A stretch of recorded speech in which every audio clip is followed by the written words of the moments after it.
nothing but news and phone calls. 866-582-9933. What do I want to talk about tonight? Well, I definitely want to talk about technology, because technology is on the tip of the tongue of just about everybody. And we talk a lot here about the youth being indoctrinated into this culture where video games eventually become reality. It's the next step in warfare. And I've got a couple different military weapons that they are literally now using via Xbox controller. And one of them is a ground vehicle. One of them is an air vehicle. And it's not the type of UAV that you would expect. If anybody out there has seen Resident Evil 3, and I watched the Resident Evil series for the first time just about 6 months ago. It's all about quarantines and a shadow government underground through a corporation and them releasing a virus which zombifies the country. It's very bizarre. It's very Armageddon apocalyptic. In fact, the third one I think is Resident Evil Apocalypse. But if you've seen it, in the very beginning, while the hero, you don't know that it's a clone of the hero, but the hero is going through this obstacle course that she went through in the first one, that she was able to overcome. And then all of a sudden, they throw out a new weapon. And this weapon is a turret gun that's a UAV.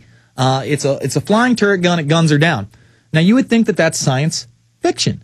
But what this is actually fact. It is a turret gun controlled by an Xbox controller. And we're going to get into that story on the other side specifically, that somebody controls, points out, and snipes people out. This is why I always warn people, oh, we got to get our guns. We're going to take this country back. Yeah, Second Amendment, baby. If it ever comes down to us versus them, they're going to use technology to dominate us. I mean, we're also going to be going over the surveillance blimps that are UAVs, unmanned aerial vehicles that can stay in the air for weeks at a time, and when they come down, it's just for maintenance. I mean, we are living in a technocracy today.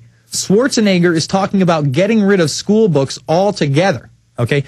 Now, at first, this seems like a pretty legitimate idea. Let's get rid of the school books. Let's digitize everything. It'll save all sorts of money. It never saves anything, folks.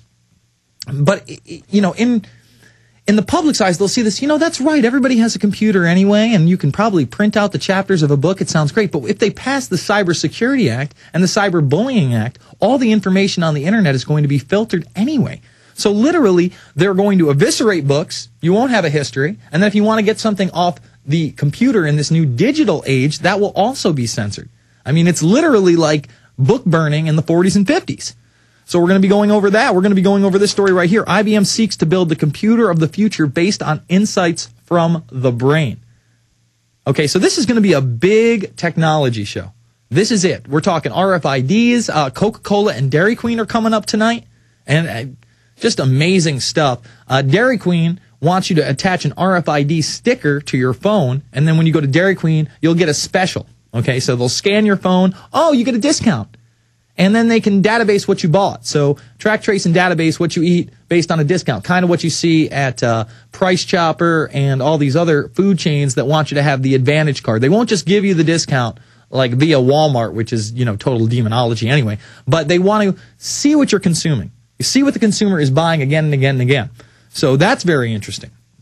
On top of that, we're going to be talking about HJ Resolution 5, proposing an amendment to the Constitution of the United States to repeal the 22nd Amendment. What does that mean? That means Lord Obama can be president forever. And not only that is in the bill, but it says that foreigners will also be able to run for the presidency. Now, I know there's a lot of debate out there whether Obama is from this country or not. It doesn't matter. He's an internationalist, okay? He's a guy that openly promotes globalism. This is what we said off day one. I've never said that these quote-unquote birthers are wrong. They're probably right. The grandmother wrote in, I believe it was one of her books, that he was born outside of the country, in Kenya. Very possible. And either way, if they try to backdoor it, coming out and saying, oh yeah, Obama was born in Kenya. After all, they did come back and explore his Muslim roots while he was out in Saudi Arabia and other places.